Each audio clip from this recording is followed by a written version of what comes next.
प्यारे दोस्तों, आइए मैथमेटिक्स की बहुत ही इंपोर्टेंट टॉपिक को सीखने, समझने, जानने की कोशिश करते हैं। दोस्तों, आप यहां देख रहे हैं बिहार बोर्ड गणित मॉडल से 2025 है, मतलब बिहार बोर्ड के जो जारी किया गया है वही सब सवाल है दोस्तों। और ये सिर्फ 4 सवाल नहीं है। अगर इस 4 सवाल को अंत तक देखकर आप समझ लेते हैं तो इसके जैसा 40 सवाल आपसे बन जाएगा। और सिर्फ ऑब्जेक्टिव ही नहीं, 2 नंबर और 5 नंबर भी आपसे बन जाएगा। तो दोस्तों, आइए सीधे चलते हैं सवाल नंबर 29 पे।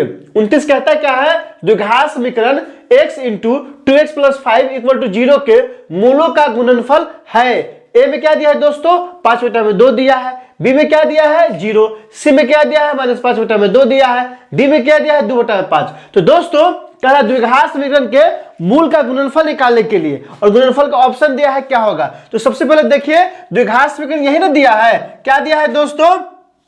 x into 2x plus 5 equal to 0 दिया है। तो आइए दोस्तों क्या करते हैं, इसका हल करते हैं। तो दोस्तों, ये द्विघात समीकरण दिया है और कहता है इसके मूलों का गुणनफल क्या निकालना है दोस्तों? मूलों का गुणनफल। तो आइए मूल का गुणनफल निकालते हैं। दोस्तों, आप जानते हैं कि ये और ये ब्रैकेट आपस में क्या है? गुना में है। तो क्या करेंगे, एक बार x बराबर 0 लेंगे और एक बार क्या लेंगे दोस्तों? 2x प्लस 5 इक्वल टू क्या लेंगे दोस्तों? 0 लेंगे। तो यहां से क्या आ गया दोस्तों? x बराबर 0 आ गया। यहां से क्या हो जाएगा? 2x इक्वल टू -5, और यहां से x बराबर क्या हो जाएगा? -5/2। मतलब एक मूल क्या हो गया? x, और दूसरा मूल क्या होगा? ये। तो मूलों का गुणनफल क्या हो जाएगा दोस्तों? मूलों का गुणनफल क्या होगा दोस्तों? 0 में गुना कर देंगे -5/2 को। तो 0 में आप किसी भी चीज से गुना कीजिए। क्या कीजिए दोस्तों? 0 में किसी भी चीज से गुना कीजिए, गुणनफल क्या आएगा? 0 आएगा। क्या आएगा दोस्तों? 0 आएगा। अब फिर से समझिए दोस्तों, ये दिया था द्विघात समीकरण जो कि यहां लिख लिए है, और कहता है इसके मूलों का गुणनफल ज्ञात करने के लिए। किसका? मूलों का गुणनफल। तो हमने क्या किया है दोस्तों? एक बार ब्रैकेट को 0 के बराबर किए हैं, 2x प्लस 5 इक्वल टू 0, और चूंकि यह भी क्या है? गुना में है, तो x बराबर क्या होगा? 0 हो जाएगा। तो x बराबर 0 से एक मूल निकल गया, x बराबर 0। दूसरा मूल दोस्तों यहां से निकाले हैं, जो यहां से x बराबर कितना आ गया दोस्तों? -5/2 आ गया है। अब क्या किए हैं? दोनों मूल को आपस में गुना किए हैं। जैसे 0 से गुना किए क्या आ गया? 0 आ गया। तो ऑप्शन में देखेंगे 0 कहां दिया है। तो दोस्तों, ए में तो दिया नहीं है, बी में दिया है। हमारा आंसर क्या हो जाएगा? बी हो जाएगा। अर्थात मूलों का गुणनफल कितना आ जाएगा? 0 आ जाएगा। और 29 का दोस्तों, 29 का आंसर क्या हो जाएगा? आंसर नंबर बी हो जाएगा।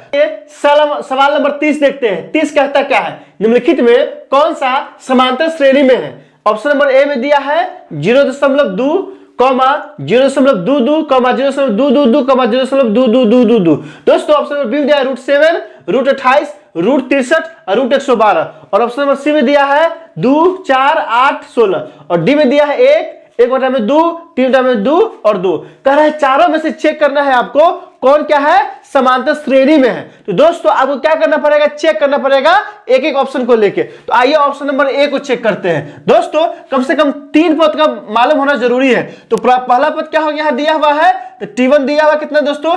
0.2 दिया है। T2 कितना दिया है? 0.22 दिया है। और T3 कितना दिया है दोस्तों? तो 0.222 दिया है। आइए T2 माइनस T1 निकालते हैं। तो क्या हो जाएगा दोस्तों? 0.22 और माइनस क्या हो जाएगा? 0.2। चूंकि यहाँ 2 है ना, दशमलव के बाद 2 अंक है, इसलिए 0 बढ़ा देंगे। तो यहाँ से क्या हो जाएगा? 2 में से 2 गया तो क्या हो जाएगा? 2 हो जाएगा, और 2 में से 2 गया तो हो जाएगा 0। अर्थात कितना आ गया दोस्तों? 0.02 आ गया। अब क्या निकालते हैं दोस्तों? T3 माइनस T2 निकालते हैं। जैसे ही निकालेंगे तो क्या आएगा दोस्तों? T3 कितना दिया है? 0.222। अब माइनस क्या होगा? T2 कितना दिया है? 0.22। घटाएंगे, चूंकि यहाँ दशमलव के बाद 3 अंक है, एक 0 अपने मन से क्या करेंगे? बढ़ा देंगे। तो यहाँ क्या हो जाएगा? 2 में से 0 गया तो 2 हो जाएगा, और ये घट जाएगा। 2 में से 2 गया तो 0, फिर 2 में से 2 गया तो 0.0। अर्थात आप देखिए दोस्तों ध्यान से, यहाँ क्या हम देख रहे हैं? इसको देखिए और इसको देखिए।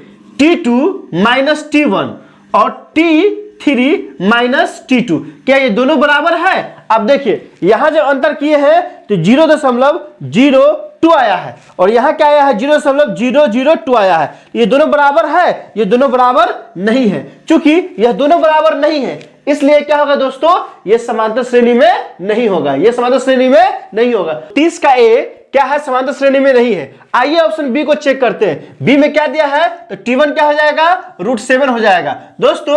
T2 क्या हो जाएगा, √28 हो जाएगा। और T3 क्या होगा दोस्तों, √63 हो जाएगा दोस्तों। √7 का √7 होगा, लेकिन यह 28 है ना, 28 का फैक्टर क्या होता है दोस्तों, 28 का फैक्टर होता है 28 को हम लिख सकते हैं 2 गुने 2 गुने कितना लिख सकते हैं 7। तो यहाँ 2 गुना है कितना है 4 है ना, तो इसको लिख सकते हैं 2√7। फिर कितना है दोस्तों 63। 63 को हम क्या लिख सकते हैं, 63 को लिख सकते हैं 3 गुने 7। तो यहाँ भी क्या आ जाएगा दोस्तों, 3 रूट कितना हो जाएगा 7 हो जाएगा।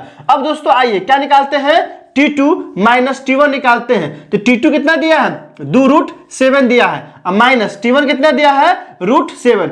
आइए 2√7 में से ए घट जाएगा तो क्या हो जाएगा, √7 होगा। फिर दोस्तों क्या करते हैं, T3 में से T2 को घटाते हैं। T3 कितना दिया है दोस्तों, 3√7।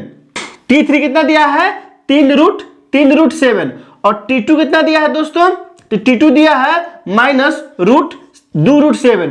तो 3 रूट में से 2√7 घट जाएगा तो क्या होगा, √7। आप यहां ध्यान से देखिए, यहां क्या करना है, ध्यान से देखना है, क्योंकि हमको चुनना क्या है, हमको चुनना है समांतर श्रेणी में है या नहीं, यही चेक करना है। तो हम क्या देख रहे हैं दोस्तों, T2 माइनस T1 बराबर है किसके, T3 माइनस T2 के। और जैसे ही ये बराबर आ गया, इतना क्या हो गया, √7 है। तो दोस्तों जैसे ही ये बराबर हो गया, इसका मतलब क्या है, ये जो दिया है ये क्या है, समांतर श्रेणी में है। ये दोस्तों क्या हो जाएगा, हमारा ऑप्शन नंबर बी हो जाएगा आंसर। अर्थात आप ध्यान दीजिए, 30 नंबर सवाल का ऑप्शन क्या होगा, बी होगा। क्यों, क्योंकि जब इसको हम चेक करते हैं किसे, सार्वंतर निकाल के, तो सार्वंतर क्या आता है, बराबर आता है। आप यहां देख रहे हैं, क्या देख रहे हैं दोस्तों, कि T2 माइनस T1 बराबर है T3 माइनस T2 बराबर कितना आ गया है, 7 आ गया है। मतलब कोई भी पद उठाइए, उसके जस्ट पहला वाला पद घटाइएगा तो √7 आएगा। इसलिए क्या होगा, समांतर श्रेणी में होगा।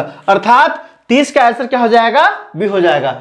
सवाल नंबर 31 क्या कहता है, समांतर श्रेणी 12, 10, 8 का कौन सा पद 0 है। ऑप्शन नंबर ए में दिया है 7वां पद, बी में दिया है 8वां पद, सी में दिया है 9वां पद, डी में दिया है 10वां पद। दोस्तों ये समांतर श्रेणी दे दिया है और कहता है कि कौन सा पद क्या है, 0 है। तो आइए सबसे पहले क्या करते हैं, इस समांतर श्रेणी में ए का मान कितना दिया है, तो प्रथम पद कितना है दोस्तों, 10 है, इसलिए ए का मान कितना हो जाएगा, 12 हो जाएगा। फिर सार्वंतर निकालेंगे, सार्वंतर क्या होता है, T2 माइनस T1। तो यहां देख रहे हैं दूसरा पद कितना दिया है दोस्तों, 10 दिया है, तो यहां क्या लेंगे, 10 लेंगे। और उससे जस्ट पहला T1 कितना दिया है, 12 दिया है, तो माइनस कितना हो जाएगा दोस्तों, 12। ये घट के कितना आ जाएगा, -2 आ जाएगा। और दोस्तों क्या कहता है, कौन सा पद, तो हम मान लेंगे क्या है, Tnवां पद क्या है दोस्तों, 0 है। क्या है दोस्तों, 0 है।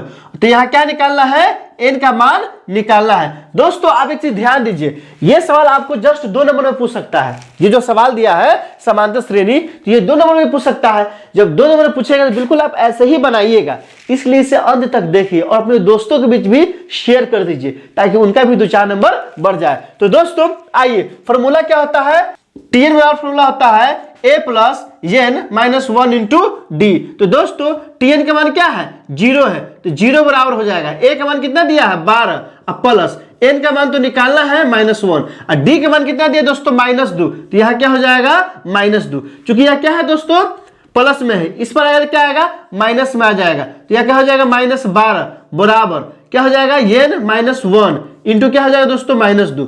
ध्यान दीजिए, आप ध्यान क्या देना है दोस्तों, ये -2 यह क्या है, गुना में है, तो इस पर कथी में आएगा, बटा में आएगा। तो यहां से क्या हो जाएगा, यहां से हो जाएगा -12 बटा में 2 बराबर n-1 हो जाएगा।